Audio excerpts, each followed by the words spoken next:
Excelentíssima Senhora Doutora Bárbara Bulhosa, Excelentíssima Senhora Doutora Joana Reis, Excelentíssimo Senhor Doutor José Pacheco Pereira, Excelentíssimos Senhores, bem-vindos ao Museu da Presidência da República. É um prazer enorme recebê-los para o lançamento do livro Uma Campanha Americana, Humberto Delgado, uma expressão incontornável da história contemporânea portuguesa, e desejo a maior das felicidades. Passo então a palavra desde já a Bárbara Bulhosa e desejo-vos a maior das felicidades. Boa tarde a todos. Em primeiro lugar, eu queria agradecer ao Museu da Presidência, a sua diretora, o acolhimento do lançamento deste livro, que nos pareceu de facto fazer sentido publicarmos aqui. Enquanto editora e agente cultural, queria agradecer a presença de Sua Excelência o Presidente da República, porque de facto acho que é muito importante nós termos, eu sinto muito a importância que tem sido ter um Presidente que olha para os livros, que aparece nas coisas culturais, de qualidade, que dá atenção de facto a quem produz cultura e nos incentiva. Portanto, enquanto cidadã, agradeço muito a sua presença.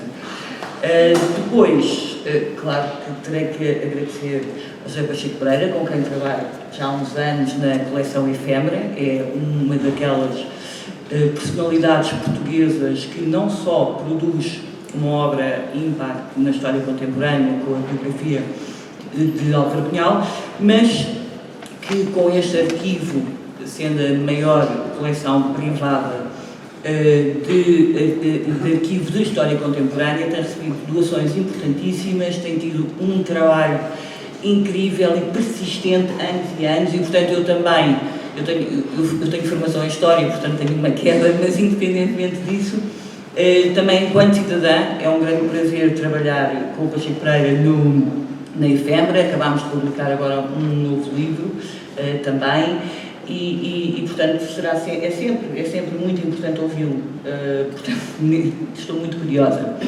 A querida Joana, foi uma surpresa, nós não nos conhecíamos pessoalmente, mas a Joana fez questão de publicar connosco. Nós temos publicado algumas coisas de história contemporânea, e eu, assim que percebi qual era a temática do livro, para mais, tendo partido de uma tese em comunicação social, achei importantíssimo que se fale sobre política durante o Estado Novo, e de facto é uma grande honra, enquanto editora, poder estar aqui ao teu lado, e espero que seja o primeiro de vários.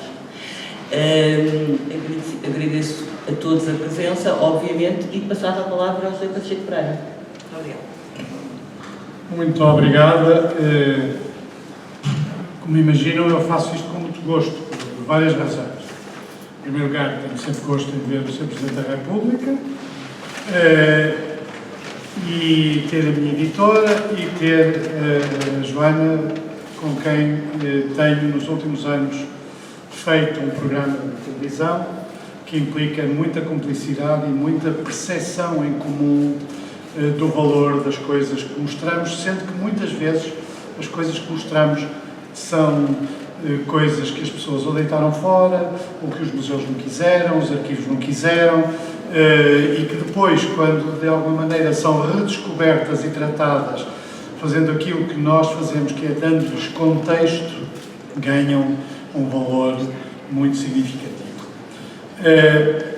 Eu sabia que a Joana estava a trabalhar nesta tese, ainda antes de ela apresentar. Temos um projeto em comum complementar desta tese, que é reproduzir os itens de propaganda, principalmente os cartazes e outros da campanha de Delgado, um a um, visto que nós no arquivo temos muito material da campanha de Delgado, um a um e com um texto que evidentemente chama a atenção para muitos aspectos dessa propaganda. Este livro tem novidades. A área de Humberto Delgado é daquelas áreas em que já se publicou muita coisa. Uma melhor, outra pior, uma desigual, mas na verdade este livro introduz um conjunto de novidades na investigação sobre o papel daquilo que foi um verdadeiro furacão na história portuguesa da oposição. Nós podemos dizer que há um antes de Delgado e um depois de Delgado. Mas, aquelas coisas que são muito claras na história da oposição, depois de Delgado não era possível fazer um certo tipo de coisas e era possível fazer outro tipo de coisas. E mais, e como acontece sempre em história, Delgado é uma surpresa.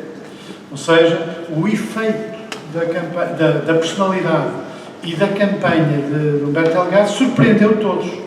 Porque, por muito que depois 2 ou 3 pessoas disseram, ele é um bom candidato, particularmente os que o apoiaram na fase inicial e que os propuseram, como é o caso de António Sérgio, do arquiteto Andrade, um conjunto de pessoas, Santos Silva, do Porto, que tiveram um papel em descobri-lo e de alguma maneira convencer muita gente que estava cética de que o general era um bom candidato. Mesmo assim, também eles ficaram surpreendidos pelo efeito da campanha. É uma história que não é unívoca, como acontece quase sempre com estas histórias.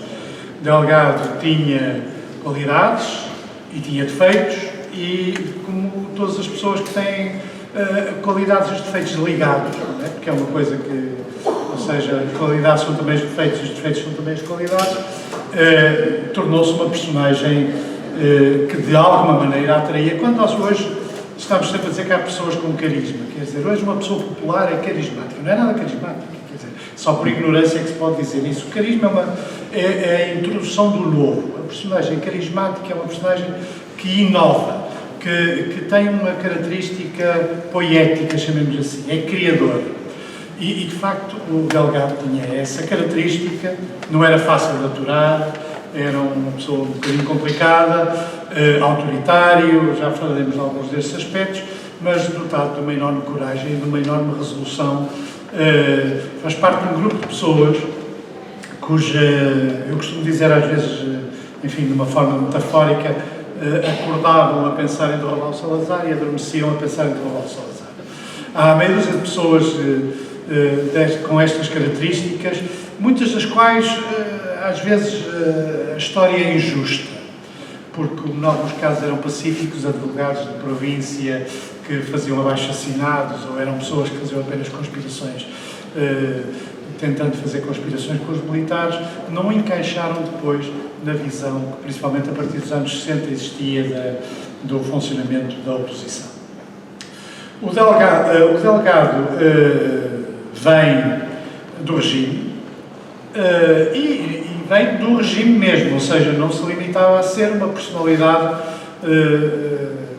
que era bem vista no regime, era uma personalidade que escreveu textos do mais violento que se poderia escrever contra a oposição, contra o Partido Comunista, oficial da polícia do Homo Sapiens,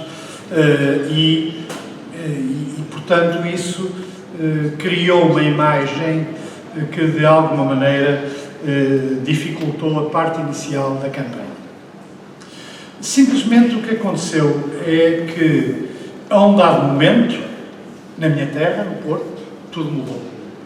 É muito interessante ver, por exemplo, as notas do Otávio Pato, que era a pessoa que no PC acompanhava, tinha as relações com os chamados democratas e acompanhava muitos destes processos, que quando assistiu ou teve conhecimento do que aconteceu no Porto, quando ele chega à estação de São Bento e tem a cidade da rua, percebeu que não havia chance nenhuma de não ser apoiar Humberto Delgado e ter que encontrar maneira de retirar o Arlindo Vicente da campanha, coisa que ele não queria, portanto não foi fácil convencê-lo que se deveria afastar e também não foi fácil mudar as estruturas do Partido Comunista Português, que uns dias antes andavam a fazer pichagens contra o general Coca-Cola.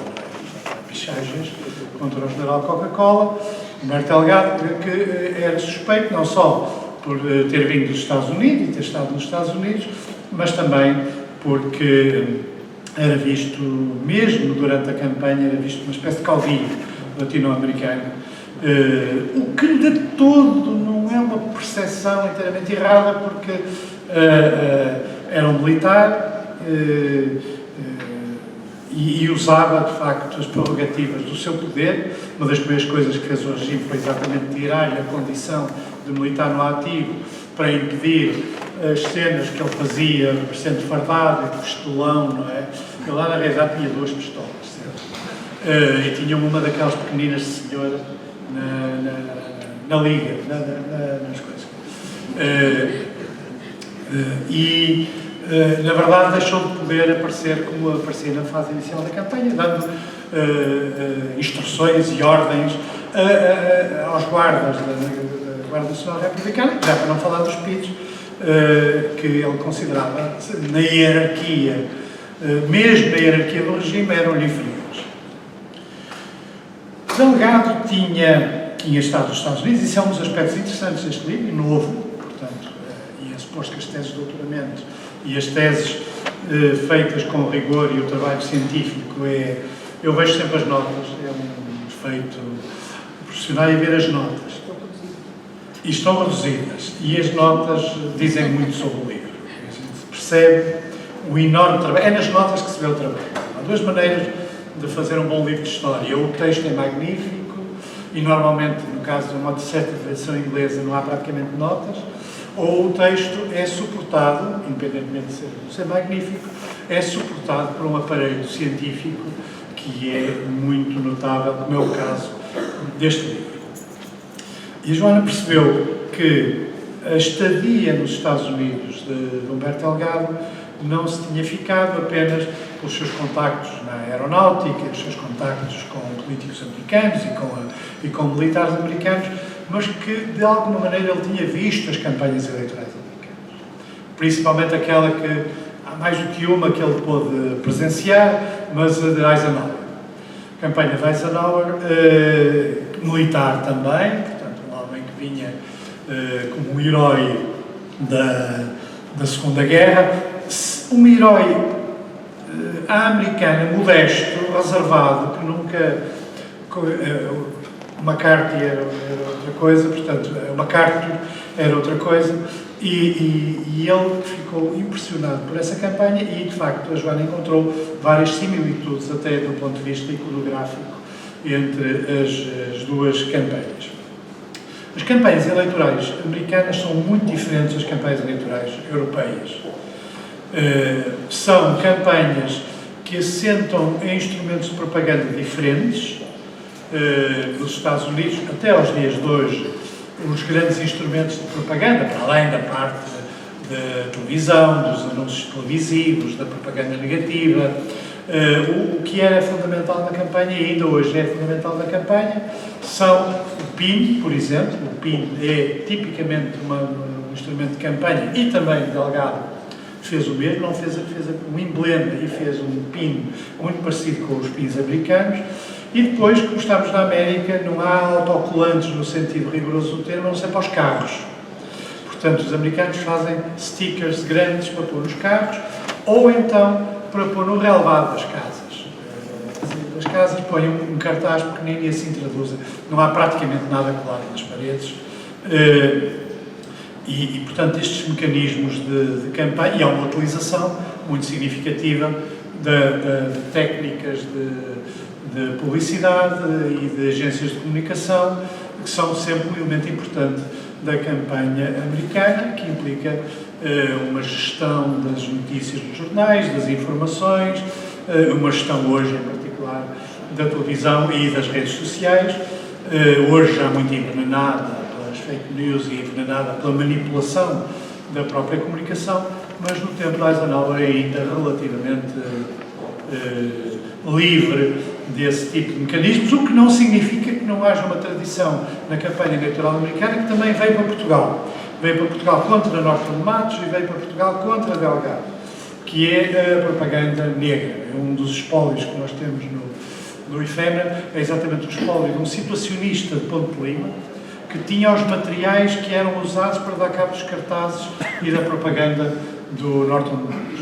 Ou seja, a célebre imagem do Norton de Matos com o avental maçónico e uma faixa para pôr em cima dos cartazes de Norton de Matos, que é de alguma maneira um precursor também desta campanha, na medida em que utilizou um número muito significativo de cartazes, alguns desenhados com o mar e postais e cartazes já de considerável qualidade gráfica.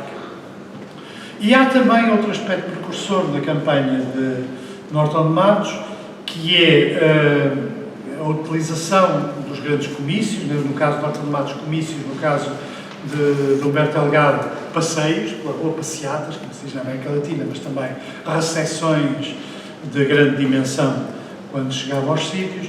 No caso do Norton de Matos, e também no Porto, não é por acaso que é no Porto que a campanha de Norton de Matos tem a sua grande realização, que é o comício que foi feito na zona ali do Porto, perto da Foz, ou a recepção de Humberto Delgado quando chega de comboio à estação de São Bento, em ambos os casos verdadeiros banhos de multidão. Porquê é que eu digo que no Porto não é ocasional? O Porto tem uma tradição política muito diferente de Lisboa. Lisboa sempre foi uma cidade jacobina, republicana, e que depois, quando foi da República, levou a República para o Alegre, para todos os sítios, menos ao Porto. No Porto já tinha havido mortos na defesa da República, no 31 de janeiro, e o Porto é uma cidade, para quem conhece bem, é uma cidade liberal, no verdadeiro sentido do termo. Uma cidade em que os comerciantes, as fábricas, uma certa burguesia local se prezava de uma tradição que vinha desde o século XIX do liberalismo político. A tradição do Almeida Garrett, a tradição do Alexandre Coelho, e isso efetivamente nunca existiu em Lisboa. Claro que quando hoje se entra nos templos desse tipo de tradição, que é o caso do Ateneu Comercial do Porto, que tem uma das raras edições dos Lusíadas, e olhamos para as pessoas e parece tudo gente muito confortável na vida, os comerciantes. Muitos dos quais começaram por ser marçanos, mas outros não. E nós percebemos que há uma interiorização dos valores da liberdade, que vem desde o século XIX, 24 de agosto de 1920, e que de alguma maneira corresponde a um sentimento da cidade. A grande revolta, a última grande revolta contra Salazar e o Estado Novo, é em 1927 no Porto e tem centenas de mortos. Não é centenas de mortos. E marcou profundamente a cidade. Durante muito tempo, sempre que havia rumores de que ia haver uma coisa daquele género, uma revolta militar, e esses rumores existiam, duraram praticamente até aos anos 60, eram bastante comuns, as pessoas olhavam para os sítios em que era suposto colocar as baterias a partir da experiência de 1927. E esta tradição, é interessante comparar a recepção de Delgado com o comício do Norton de Matos. O Norton de Matos falou horas no comício, tinha mais de 80 anos. Eu contei o número de vezes em que foi cantada o hino nacional. Eu presumo que tenham sido cantado 12 vezes. Por uma razão muito simples, chegavam às armas e aquilo animava. As pessoas cantavam às armas, e às armas era todo um manifesto. Mas ainda se trata de uma coisa muito formal, um comício muito formal, um comício com enorme sucesso, mas com as características de uma atividade política bastante formalizada, como aliás foi quase sempre a atividade da oposição. Uma das, não diria objeções, mas uma das coisas que eu acho que justifica investigar melhor é o papel da propaganda no Estado Novo. porque a propaganda no Estado Novo, na fase inicial do Estado Novo, é muito moderna. Não esqueçamos o Secretariado de Propaganda Nacional, o António Ferro, que eram pessoas que iam à experiência italiana, em particular, mas também à experiência alemã. E os grandes revolucionários da propaganda moderna, nos anos 30, são três: são os italianos, são os alemães e são os russos. Cada um, à sua maneira, são os fundadores da propaganda moderna, utilizando técnicas de agitação de massas. Na Rússia, os comboios com grupos de teatro para uma população que era essencialmente analfabeta, e os alemães com uma utilização precursora da rádio, do direto na rádio e dos grandes comícios com um efeito simbólico nas pessoas, grandes comícios nazis, coreografados até ao limite, ou mesmo a utilização dos Jogos Olímpicos e os filmes que os alemães fizeram, mais são dos quais o de Riefmannsthal, sobre exatamente os Jogos Olímpicos, são todos eles aspectos de propaganda muito moderna. Entre estes anos e a propaganda do regime, nos primeiros anos, copia. Aliás, é difícil, olhando para alguns panfletos dos anos 30, por exemplo, distinguir quem é que fez o panfleto. Parecem idênticos aos panfletos da CGT, parecem idênticos a alguns panfletos do Partido Comunista. O grafismo é muito parecido com um período de relativa inovação gráfica que se deu na propaganda um pouco por todo lado, que comunistas e nazis e fascistas utilizaram. Depois a coisa perdeu a coreografia e a propaganda, de facto, é como a Joana descreve, aquelas sessões da União Nacional e a coisa mais burocrática do mundo, que efetivamente não tinha nenhum verdadeiro papel propagandístico, embora depois no tempo de Marcelo Caetano houve uma tentativa de alterar, sem grande sucesso, a propaganda. Entre o Norton de Matos, entre os anos 30 e Delgado, a grande diferença é a propaganda negra. A propaganda negra que foi desenvolvida durante a Segunda Guerra Mundial, os grandes mestres são os ingleses, é a BBC, na BBC, o George Orwell trabalha na BBC, e portanto são eles que utilizam muitas técnicas de propaganda negra, propaganda cinzenta, de diferentes tipos, para manipular a opinião. Chega ao Delgado, e o Delgado faz várias coisas, a completa revelia da tradição da oposição, analisadas, não só analisadas, como também com descrições, com dados novos e detalhados sobre alguns momentos importantes da campanha de Delgado. O obviamente mito, que pelos vistos é ao contrário, mito obviamente, que é um soundbite magnífico, quer dizer, e que é uma frase que a partir daí também me marcou um antes e depois. Perguntado o que é que ele faz ao Presidente do Conselho, obviamente mito.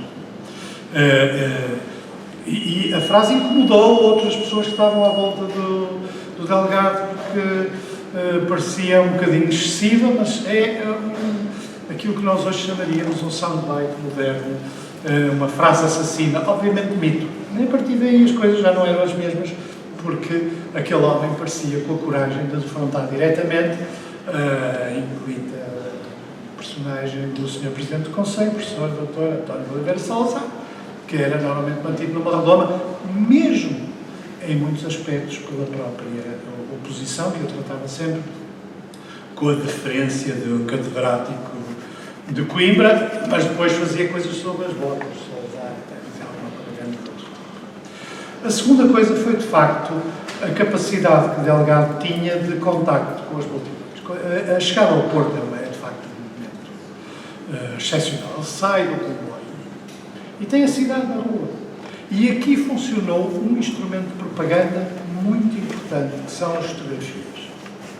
Talvez o instrumento de propaganda mais eficaz que a oposição fez durante todos aqueles anos não eram as pichagens, nem eram panfletos, foram as fotografias.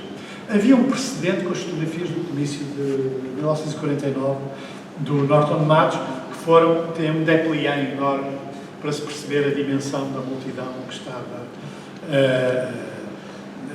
no comício. Com o Delgado, nem sequer era preciso um déplié, era a cidade. E essas fotografias que a PIDE perseguiu as primeiras e perseguiu as segundas, porque eram muito mais eficazes em mostrar a mudança muito significativa que estes homens tinham trazido à vida pública, porque não se podia dizer que era um homem mais 30 ou 40 dignatários da oposição, percebia-se que havia um enorme apoio popular a Delgado, de novo no Porto, pelas razões que se compreendem. E o trajeto que ele faz, os sítios que ele escolhe para falar, a Joana descreve isso com a história do porquinho, que é uma fotografia conhecida, são tudo sítios que quem vive no Porto conhece muito bem. Ali onde é a Unicep, onde é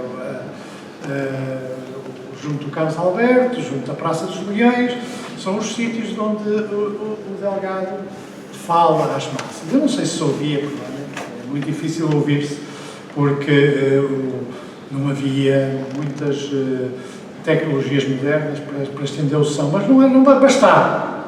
Porque ele tinha outra característica que também pode ter aprendido nas campanhas americanas, para que existe uma palavra inglesa muito significativa, que é theatrics. Ele tinha uma enorme noção de como se estava em público. Em cima dos carros, braço ao alto, quanto mais o tentavam impedir, mais ele subia para um sítio qualquer, sempre numa postura arrogante, ofensiva e corajosa. E isso é muito eficaz em termos de movimentos de massas. Nós temos alguns exemplos do mesmo género, os alianos, por exemplo, subindo para cima de um carro. Mas aqui estamos num mundo muito claustrofóbico. É preciso, a Joana também faz essa análise. A censura, mas mais até do que a censura, o que o Delgado quebrou foi o medo. Foi aquela sensação de que pela primeira vez dezenas e centenas de milhares de pessoas podiam mostrar que não tinham medo e podiam sair à rua para defender o que pretendiam. E, portanto, a campanha assustou toda a gente. Assustou o regime, assustou a oposição, alguma oposição, e conduziu, de facto, se nós quisermos, no início dos anos 60, as várias tentativas revolucionárias, a revolta da Sé, o ano de 61, com todos os incidentes, as manifestações violentas do 1º de Maio, também em ruptura com as habituais manifestações, um tom geral de radicalismo que depois se entronca no escravismo a partir do conflito sino-soviético, mas tudo isto vinha diretamente da campanha de Delgado. Quem assistiu à campanha de Delgado foi mudado por ela. O livro da Joana detalha estes aspectos, acrescenta novos aspectos e percebe, exatamente também porque é escrito por alguém que tem uma percepção do que é comunicação social, percebe como é que se constrói uma propaganda. Agora não se costuma dizer propaganda, agora é marketing. A expressão moderna para propaganda é marketing. É exatamente a mesma coisa. Exatamente a mesma coisa. Mas como é que há uma correlação entre a personagem, as pessoas que o apoiaram sempre desde o início, que eu ainda conhecia algumas no Porto, e que era de facto um núcleo com uma grande capacidade de organização. Outro aspecto novo deste livro é mostrar, através dos papéis de Manuel Mendes e através de um conjunto de memórias da campanha, mesmo a nível local, e eu sei que estão aqui algumas pessoas que participaram nessa campanha a nível local, o grau, a combinação do entusiasmo com a organização. A campanha foi muito mais organizada do que a percepção que nós tínhamos de como se fazia uma campanha com estas características. Portanto, este livro acrescenta um campo muito povoado dos estudos sobre Humberto Delgado. A história depois daqui é em grande parte trágica, não é? Ele, portanto, acaba por se primeiro refugiar-se em Embaixada, depois vai para o Brasil, depois tem uma história conflitual, primeiro próxima com Galvão, depois conflitual, depois há todo o processo da Argélia, as suas próprias doenças, na Argélia, na maioria dos casos, estava sempre com sangue na camisa. Porque ele tinha saído do hospital mais cedo que podia sair, não queria continuar a estar lá, e de facto, a partir daí, a história dele é muito complicada até à morte, até ao assassinato. O que sabemos sobre o assassinato não é unívoco quanto a Delgado. Podia ter havido uma escaramuça, ele andava sempre armado. Quanto à secretária, é morta a sangue frio. Sobre isso, não há volta a dar. Ou seja, a secretária brasileira que está com Delgado é morta a sangue frio. Delgado, muito provavelmente, se não é morto a sangue frio, é morto numa escaramuça, quer dizer, até que é morto. E para os que querem fazer o Museu de Salazar, personalidade impoluta, e depois talvez vão ver as mentiras que Salazar, que sabia o que tinha acontecido, disse várias vezes em público e em entrevistas. Ou seja, ele já sabia que o homem estava morto, sabia as circunstâncias em que ele tinha sido morto e fez várias declarações que não sabemos. Certamente os seus companheiros se crestaram ou até o mataram e tal, sabendo ele perfeitamente o que tinha acontecido. Bom, Joana, bom trabalho. Parabéns. E há muitos aspectos da história da oposição que precisam de um olhar destes. Um olhar que já vem de um mundo muito posterior ao Delgado, e que é capaz, por isso, de perceber objetivamente muitos aspectos que nós, que vivemos alguns destes acontecimentos, não temos proximidade demasiada para os poder perceber. Este livro, portanto, inova, acrescenta e é um excelente trabalho e, portanto, comprem-no, se faz favor. Não. É tudo bonito, a gente gosta muito dos livros, comprem-no, quer dizer, é o mínimo que se pode fazer, para apoiar a autora, para apoiar a editora, para apoiar novas edições de méritos sobre estas matérias. Portanto, eu já vou comprar vários para oferecer, já comprei um, para além de ter como foi oferecido, e é um bom presente de Natal. Um bom presente de Natal. E Belém, sim.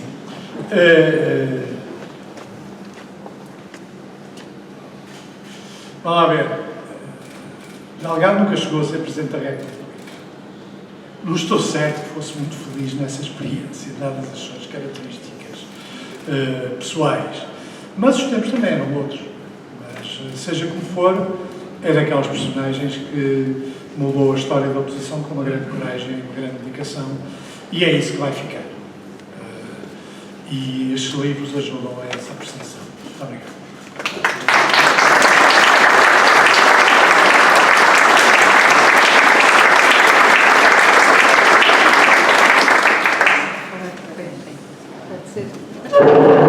Boa tarde a todos. E obrigada por terem vindo. Obrigada, em primeiro lugar, ao Presidente da República, que tem uma agenda muito agitada e muito intensa e que nunca me consegue dizer que não, e que apresentou o meu primeiro livro e agora voltou a estar ao meu lado. Obrigada ao Pacheco Pereira, que me tem aturado também e que aceitou o repto para fazer o lançamento desta obra, e obrigada à Bárbara Belhosa e à Tinta da China, porque sem eles este livro também não existia. Este livro porquê? A maior parte das pessoas que está na sala sabe porque é que ele veio a lume. Ele veio a lume na sequência da tese de doutoramento que tentava explicar qual era o modelo de comunicação política na campanha eleitoral de Delgado em 58. Portanto, o livro é uma adaptação um pouco reduzida dessa tese que foi apresentada. Depois, porque me pareceu importante fazer uma homenagem àquela que foi a campanha mais irreverente, mais arrebatadora, que fez, de facto, não só tremer o regime, mas, como dizia aqui o Pacheco Pereira, mexeu realmente com as vidas das pessoas que nela participaram ou que viveram durante esse tempo, e ainda estão aqui algumas pessoas que presenciaram essa campanha. O mais curioso, e eu não me canso de dizer isto, é que temos muitas vezes a percepção de que existe muita coisa escrita sobre este tema. Não é verdade. E isso facilmente, quando se começa esta investigação, se percebe. Há muita coisa sobre Humberto Delgado, até sobre o assassinato, mas não propriamente sobre a campanha, porque há muita documentação dispersa, muitos livros de memórias soltas, deste ou daquele que tiveram participação na campanha, mas sistematizado, sinceramente, existe provavelmente um volume do Telmo Faria, da Iva Delgado e do Carlos Pacheco, com 20 anos, e que também ele é um conjunto, foi coordenado por eles, e é um trabalho com capítulos de não sei quantas pessoas que se reuniram para fazer aquele trabalho. Depois, porque esta campanha era muito diferente de tudo quanto se tinha visto em Portugal, e uma parte disso já foi aqui também abordado pelo Pacheco Pereira. Em 1958, um país fechado, literalmente a preto e branco, em que pouco se distinguia o que era uma campanha da União Nacional, porque no fundo era um pouco o que se passava durante o ano todo, não é? Propaganda, corta-fitas, inaugura isto, vai ali, vai aqui. Portanto, esta campanha, a ir ao encontro das pessoas, carro aberto, a andar pelas ruas, com um ritual que eu também encontrei em todos os sítios que têm a ver com a deposição da coroa de flores, com a ida em homenagem à estátua de um herói local, todo esse ritual, nada disso era comum nas campanhas que se viam em Portugal. Portanto, uma onda de entusiasmo popular que, quando a campanha foi posta de pé, ninguém podia imaginar que ia existir, e, portanto, tem essa honra também de terremoto político que saiu completamente fora de controle, porque acabou por ter uma adesão que ninguém estava à espera. E aqui estamos no Palácio de Belém, provavelmente o sítio onde o Delgado gostaria de ter chegado se tivesse podido ser eleito, e eu gostava de falar, naturalmente, o livro, quem quiser vai lê-lo, uma primeira abordagem já foi aqui feita, e agora para mim o mais importante era poder falar das pessoas que ajudaram neste trabalho, e felizmente tenho aqui hoje imensas, e com muito gosto.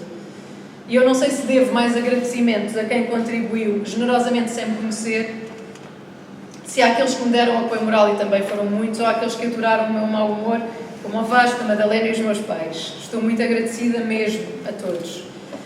Depois, porque nós também crescemos pessoalmente com estes desafios, e garanto-vos que trabalhar a tempo inteiro e fazer uma tarefa destas não é fácil.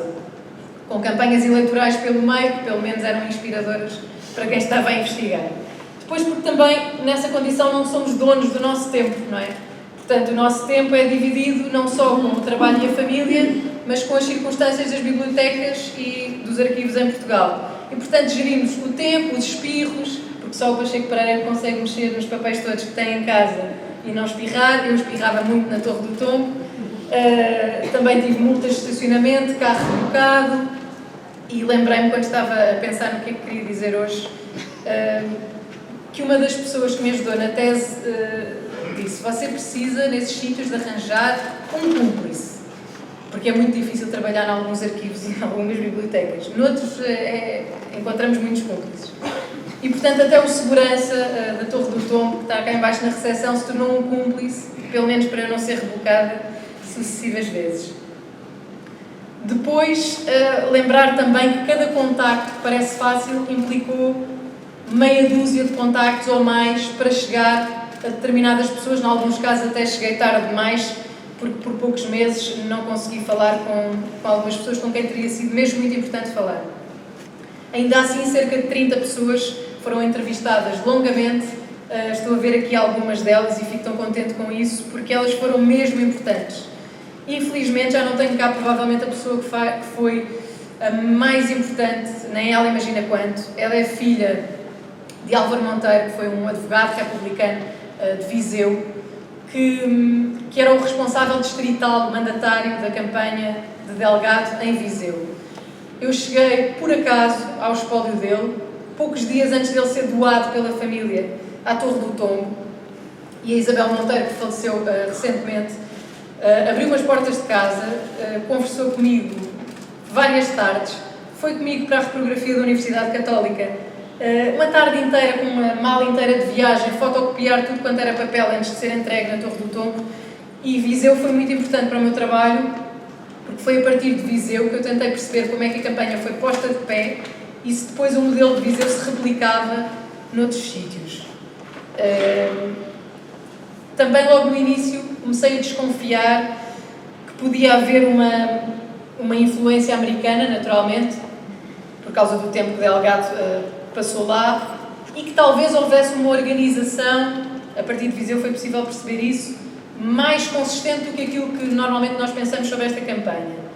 Houve uma organização altamente funcional no Porto e em Lisboa, e foi muito importante também perceber noutros locais como funcionou. Por exemplo, temos aqui hoje Joaquim Martinho da Silva e Edgar Nunes, eram os miúdos na altura, participaram nessa campanha e tiveram a paciência de ir comigo explicar-me onde chegou o Delgado, como é que foram recebê-lo, como é que foi o percurso e por aí fora. E isso é muito diferente de ler num livro de memórias. Eles estão aqui e eles guiaram em Santarém, por exemplo, contaram histórias hilariantes sobre o massacre que era a cópia dos cadernos eleitorais. Não tem nada a ver com a modernice que nós temos hoje.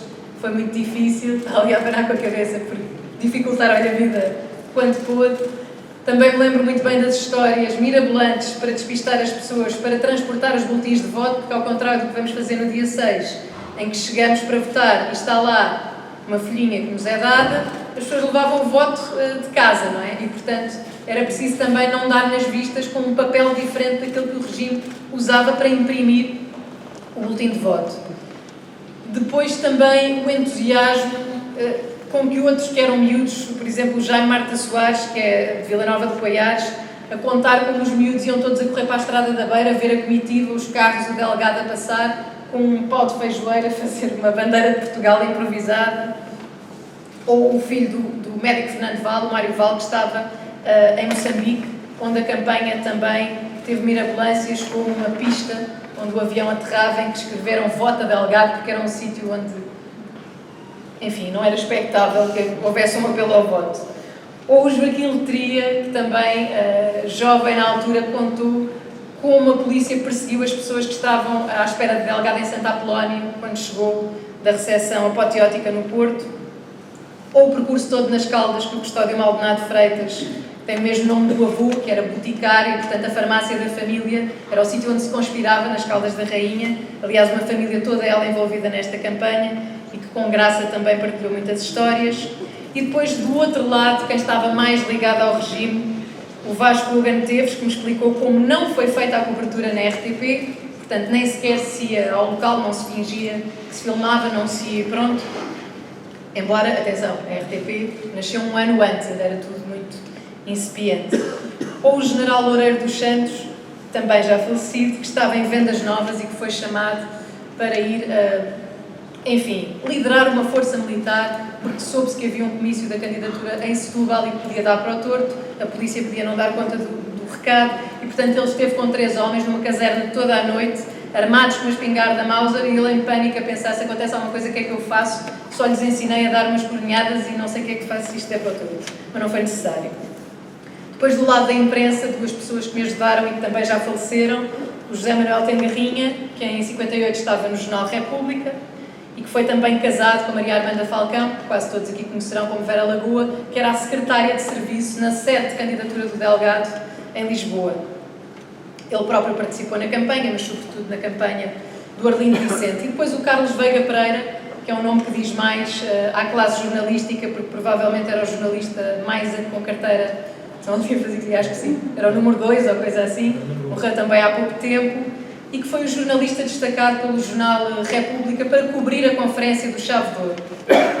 E, portanto, para nós aquilo é assim uma coisa muito excitante, esse evento de lançamento, do obviamente de mito. Para ele era um serviço marcado com alguma rotina, mas que, enfim, ele conta em detalhe como é que depois escreveu essa notícia. E depois, para além da candidatura de Humberto Delgado, naturalmente existiu a candidatura de Arlindo Vicente, e estou a ver aqui o Vasco Vieira de Almeida, que eu fui na altura entrevistar, porque é filho do homem que foi o mandatário nacional da candidatura de Humberto Delgado, era um prestigiadíssimo professor universitário que aceitou dar a cara por essa campanha, e eu fui saber de coisas sobre o pai e acabei a perceber que o filho tinha estado envolvido na campanha do Arlindo Vicente, e embora, em alguns casos, o PCP tenha transferido, enfim, com a fusão das candidaturas, as pessoas que estavam nessa candidatura transferiram-se para Humberto Delgado. Vasco Vieira de Almeida permaneceu fiel a Arlindo Vicente, que achava que lhe devia essa fidelidade. Também já não está entre nós, mas falou-me sobre essa fusão das duas candidaturas, a do PCP e a do Delgado. O Manuel Lousã Henriques, em Coimbra, teve essa tarefa, primeiro do lado do PCP, depois participando na campanha do Delgado, e infelizmente António Arnaud, que me prometeu contar coisas sobre a campanha muitas vezes, mas já estava doente. Eu fui tentando que ele melhorasse para conversarmos, não chegámos a conversar. Depois entramos aqui também na geração dos filhos que não participaram em nada da campanha, mas que tentaram falar sobre os pais. A filha de Raul Rego, está aqui Artur Santos Silva, cuja família não foi só o pai que esteve profundamente envolvido nesta candidatura, e é preciso dizer que esta candidatura de Humberto Delgado só existiu porque o grupo do Porto, o grupo a que pertencia a Artur Santos Silva pai, deu esse apoio inicial, andou a vendê-lo em Lisboa também um pouco, andou a fazer a ponte com a restante oposição, e só assim foi possível também construir essa candidatura.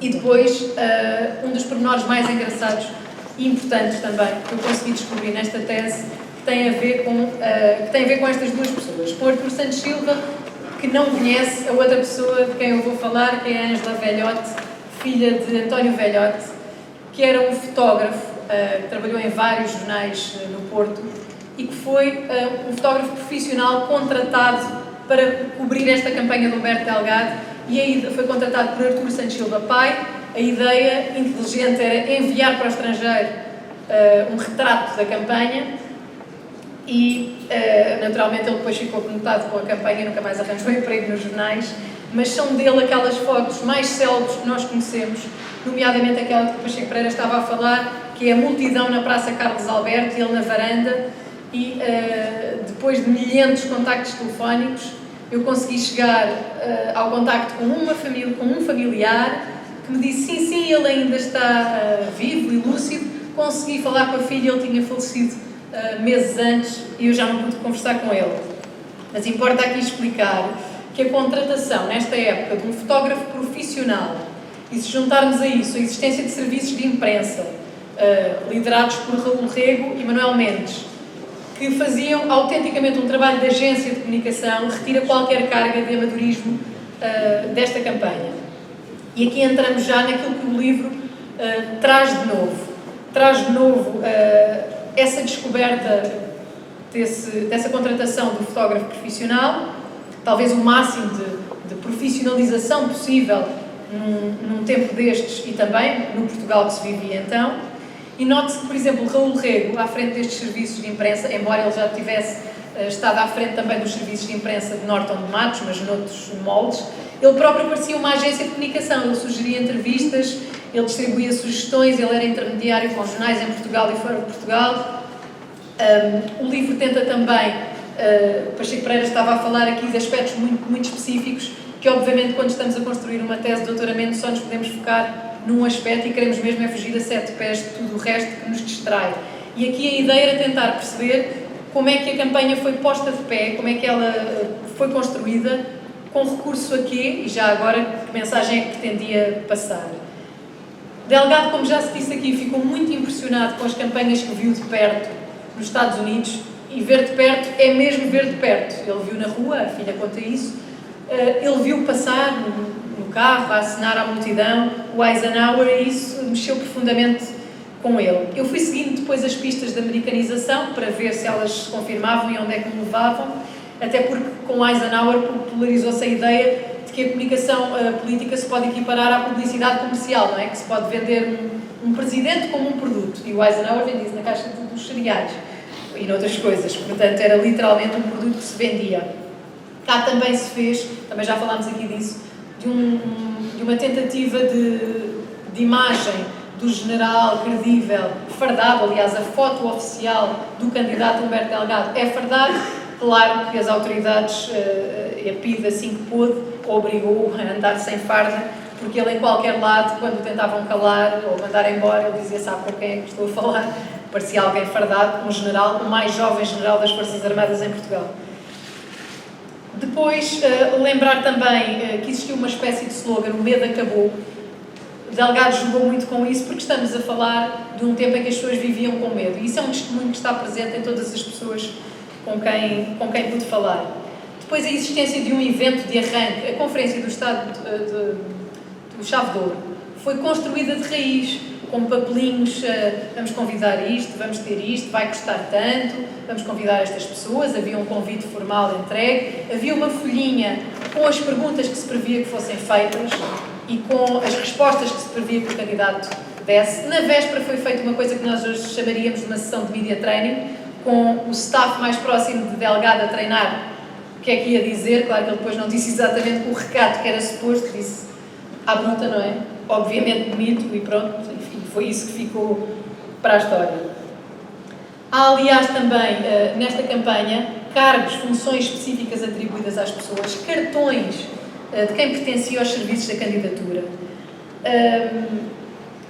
Encontramos também material, que podem ver no livro, muito parecido em termos de imagética com aquilo que havia na campanha de Eisenhower, e também copiou uma ideia que os americanos já tinham da mensagem segmentada, portanto, falar, em vez de eu falar para todos, ele falou para os professores, para os funcionários públicos, para os guardas, para as mulheres, para os jovens, tentou apelar aos corações de cada um. Agora imagine-se isto em 58, desfilando pelas ruas, ou num carro aberto, enfim, completamente a quebrar com tudo o que se conhecia. Uma campanha, como já disse, completamente mobilizadora, de inspiração democrática em termos de organização. Não estamos aqui a discutir se Humberto Delgado era mais ou menos democrata, estamos a dizer que houve uma inspiração democrática na organização desta campanha, e mesmo que não fosse extraordinariamente refletido, houve ali um grau de profissionalização que eu julgo que ninguém suspeitava que pudesse existir. Claro que essa inspiração encontra limitações no Portugal de 1958, na falta de pluralismo, na censura, na falta de visibilidade que a oposição tinha nos média, na repressão, enfim, é óbvio, não é? Conversei muito com vários historiadores a quem também gostava de agradecer, Fernando Rosas, António Costa Pinto, Pacheco Pereira, Manuel Braga da Cruz, Jaime Nogueira Pinto, Luís Reis Turgal. Com eles pude também trocar ideias sobre este tempo do Estado Novo, que tem sido, no fundo, aquele sobre o qual me tenho debruçado agora neste livro, nesta tese de doutoramento, mas já antes, noutra fase do Estado Novo, com o mestrado.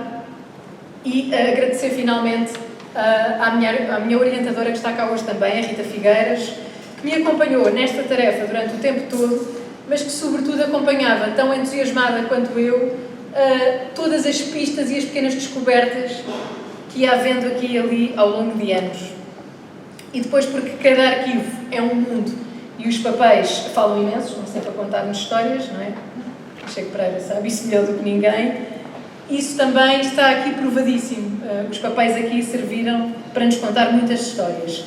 E, enfim, porque o sistema mediático também decorre do sistema político, obviamente, que se tem, esta foi a campanha que resultou, no fundo, de um duplo movimento. Por um lado, a americanização a puxar para um lado, por outro, a censura a puxar para o outro, e nós o que temos é a campanha possível dentro desses dois mundos.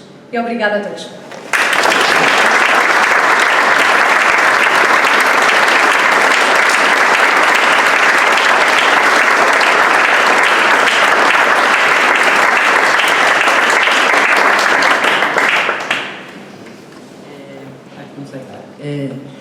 Tu agora a seguir vais assinar livros, não é? Vais continuar a trabalhar. Então eu agradeço a presença de todos, e quem tiver o bom gosto de comprar o livro, a Joana vai assinar com muito prazer, não é? Certo? Muito obrigado.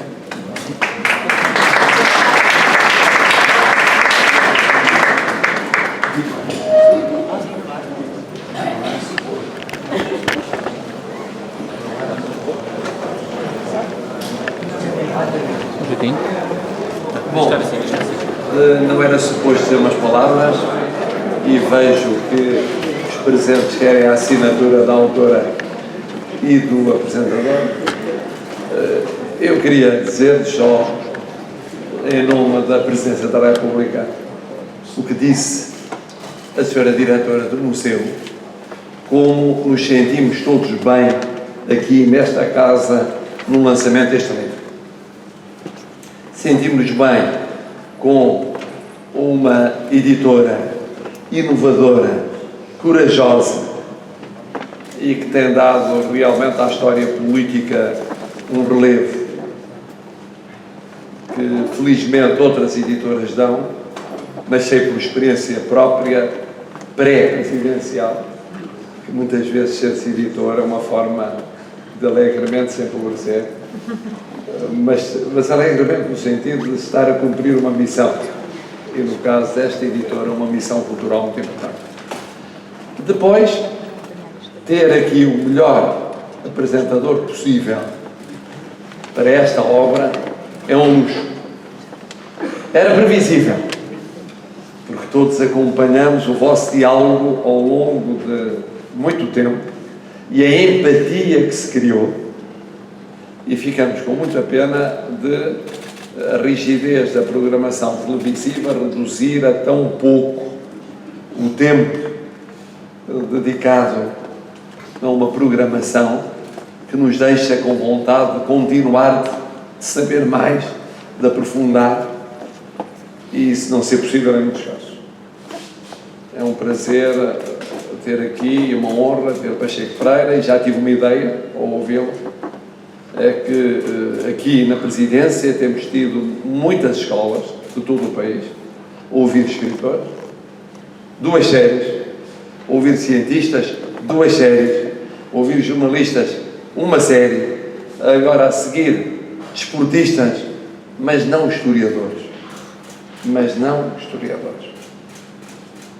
E por muito importante seja o testemunho de escritores e jornalistas, e também artistas e cientistas, artistas plásticos, faz falta ouvir historiadores.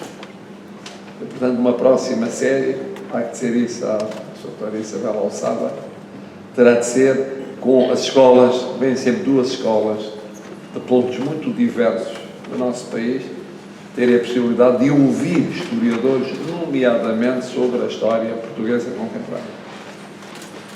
Porque aquelas crianças, aqueles jovens, de facto, não conhecem. E é uma pena que não se proporcione a ocasião de virem a conhecer.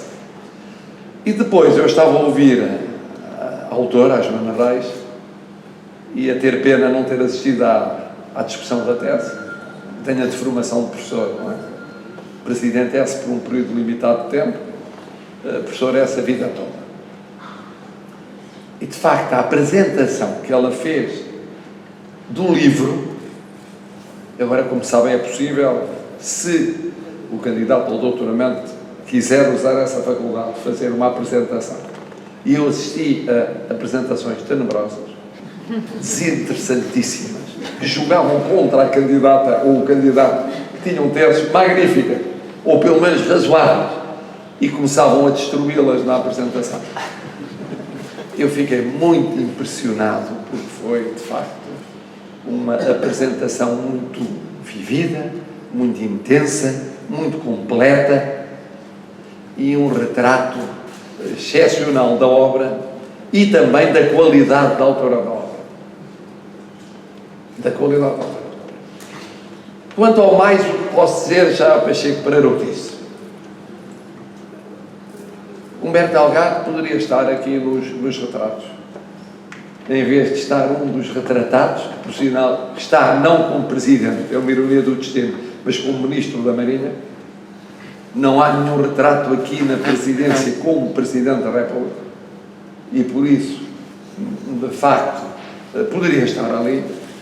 Mas também é verdade, como foi dito já, que a campanha que fez e a mudança que introduziu no quadro do regime existente, da ditadura, acabou por determinar, a prazo de alguns anos longos, o futuro dessa ditadura, abreviando, e, portanto, nesse sentido, abrindo caminho para o outro lado da presidência, que é o caminho da democracia, dos retratos que ficam daquele lado. Eu era muito novinho, quando foi a candidatura de Humberto Delgado. O meu pai estava no lado oposto, A minha mãe estava do lado de Delgado, porque era sergiana, era uma admiradora de António Sérgio e, portanto, seguiu António Sérgio. Fizeram um pacto familiar. O meu pai faria campanha por Américo Tomás, não muito convicto, devo dizer. Ele era marcelista e, como se recordarão, em 1958 os marcelistas romperam com o regime, embora ele ainda ficasse no governo por mais 3 anos. Foi o último marcelista a sair. Romperam acompanhando Craveiro Lopes e Marcelo Caetano. A minha mãe claramente disse que não fazia campanha por Américo Tomás e iria tentar fazer o que fizesse por Humberto Delgado de forma discreta, em homenagem a António Sérgio. Mas miúdo, lembro-me de, tendo ficado, enquanto isto durava, em casa de um médico amigo que tinha varanda para o Liceu Camões, de ter assistido miúdo à carga da Guarda Nacional Republicana a cavalo, no fim daquilo que me foi explicado ter sido o comício de Humberto Delgado no Liceu Camões. Recordo-me ainda de quando descia no caminho de Cascais, Estoril Cascais, passando por um estabelecimento que era do Colégio Militar, que ficava perto ao lado de São Julião da Barra, ver escrito na parede: Viva Humberto Delgado. Quer dizer, os jovens do Colégio Militar que utilizavam aquela instalação tinham ali escrito: Viva Humberto Delgado. Isso foi apagado, foi reescrito, foi apagado, foi reescrito, e 2 ou 3 vezes permaneceu essa mensagem, e até para além da própria duração da campanha. Ao ler o livro, aquilo que me impressionou, confesso, e já estou a exagerar em relação ao que devia de ser, foi como é que foi possível, em menos de um mês, porque aquela campanha foi curtíssima, estamos hoje habituados, entre pré-campanhas e campanhas, a vários meses, para além do período estritamente de campanha eleitoral. Como é que em menos de um mês, e durante boa parte desse menos de um mês, com uma divisão de candidaturas da oposição, como foi possível pôr de pé a campanha? Produzir aquele material naquela altura, difundi-lo naquela altura. Quem fez campanhas em democracia sabe que em tão curto espaço de tempo, mesmo em democracia, 20 anos depois, 30 anos depois, 40 anos depois, é extremamente difícil ter aquele tipo de capacidade e de eficácia e de projeção de mensagem que surge na campanha de 58. E já aqui disse José Pacheco Pereira, este livro é surpreendente, porque conta uma faceta que era largamente desconhecida, para não dizer substancialmente desconhecida. Eu devo dizer que agradeço este lançamento, é muito prestigiante para o Museu da Presença da República, é muito prestigiante para a Presença da República, porque só há Presença da República democrática hoje, também porque houve a campanha de Humberto Delgado. Só há democracia hoje, também, não apenas, obviamente, há muitíssimas outras razões, mas também porque houve a candidatura de Humberto Delgado.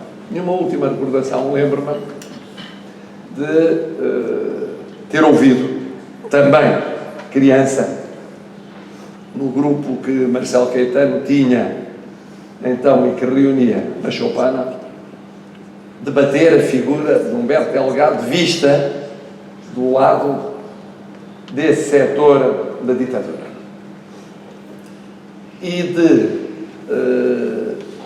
ter havido ali testemunhos do próprio Marcelo Caetano, do meu pai, e mais um ou outro, que tinham contactado com ele no período imediatamente seguinte ao regresso dele para voltar a exercer o cargo de Diretor-Geral da Aeronáutica Civil.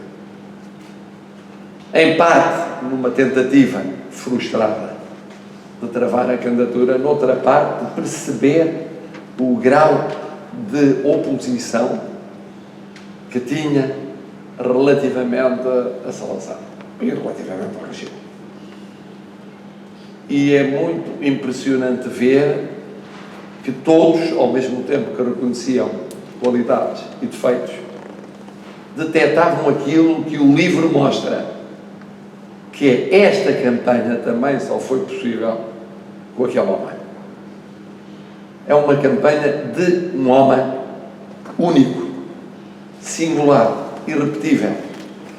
Irrepetível nas Forças Armadas, naquela altura.